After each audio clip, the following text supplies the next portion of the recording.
আমার মনের রাজ্যে ছিল এক এমন রাজকুমারী, তারে ভালোবেসে দিয়েছিলাম যা ছিল আমারই।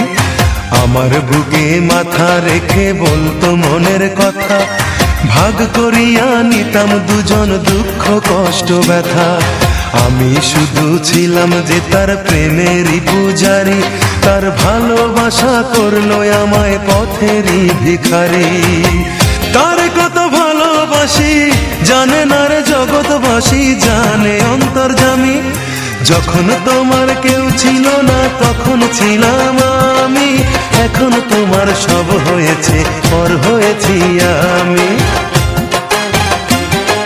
যখন তোমার কেউ ছিল না তখন ছিলাম আমি, এখন তোমার সব হয়েছে পর হয়েছি আমি।